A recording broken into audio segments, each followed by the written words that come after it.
তিনি অবিলম্বে আপনাদের একটা এই বন্দর রক্ষা কমিটি বলে বা যেটা বলে কিনা আমাদের একটা শ্বেতপত্র, আমাদের জনগণের অভিপ্রায়, এই যে আমরা বলি না এখন গণতন্ত্র জনগণের অভিপ্রায়, আমরা তো বলে বলে খুনে যাচ্ছি, কিন্তু জনগণের অভিপ্রায় এটাও।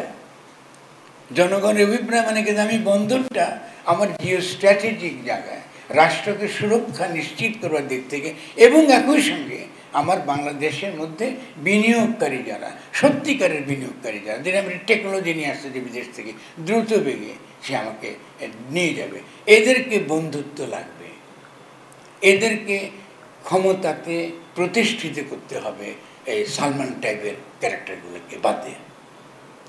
এটা যদি পরিষ্কার পরিচ্ছন্ন না থাকে আমরা কিন্তু কিছু করতে পারবো না বাংলাদেশ। আবারও কিন্তু আবারও ঘুরে এখন দেখতেছেন তো আমাদের ইউনূস সাহেব গিয়ে উনি জড়ায় ধরেছেন কাকে দেখছেন? কাকে জড়ায় ধরেছেন? বাইডেন সাহেব এমনিতে কিন্তু কিছু না, জিরো। বাইডেন সাহেব কিন্তু জিরো, শূন্য, উনি কোনো মূল্য নেই। আসবে কমলা হ্যারিস, উনি ইলেকশন করতে পারেন, উনি প্রায় কথাও বলতে পারেন না কিছু, ঠিক আছে? আর সেকেন্ডলি যেটা, এটা ইনসাল্ট টু বাংলাদেশের জনগণ। উনিকে আমেরিকাতে বলা হয় জেনোসাইড জো। আপনি কি জানেন এগুলো? কেউ জেনোসাইড জো বলে, হ্যাঁ? উনি গণহত্যাকারী একটা লোক, যার কাছে প্যালেস্তাইন জনগণের রক্ত লেগে আছে।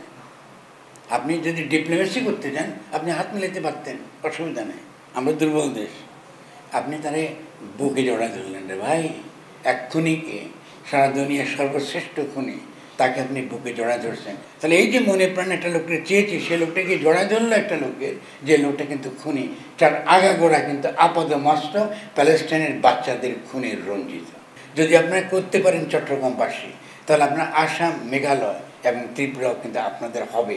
এই দেশে কিন্তু হওয়া মানে যে আরেকটা দেশ দখল করা তা না, একটা ইকোনমিক একটা হাব গড়ে ওঠে, যে ইকোনমিক হাবটা আমাদের ডেভেলপমেন্টের জন্য সাংঘাতিক রকম করে। চিটাগাঙ্গের জনগণ যারা, যদি আমার কথা তারা শুনেন মনোযোগ দিয়ে, তাদের উচিত হবে ঘুম থেকে জেগে ওঠে, এটা তাদের বন্দর, এবং তাদেরকে এই বন্দর রক্ষা করার জন্য যত রকম গবেষণা দরকার, যত বিভিন্ন দিক থেকে আলোচনা দরকার, এবং ইনক্লুডিং এত ভালো ভালো মানুষ আপনাদের এখানে আছে যারা এত অভিজ্ঞ, আমাদের যে প্র্যাকটিক্যাল কাজের অভিজ্ঞ, তাদের ক্ষেত্রে আজকে ইকোনমির থিয়েটার যেটা সরে যাচ্ছে গ্লোবালি, সেটা সরে যাচ্ছে এশিয়াতে, এবং এশিয়ার পরে সেটা চলে এসছে বঙ্গোপসাগরে।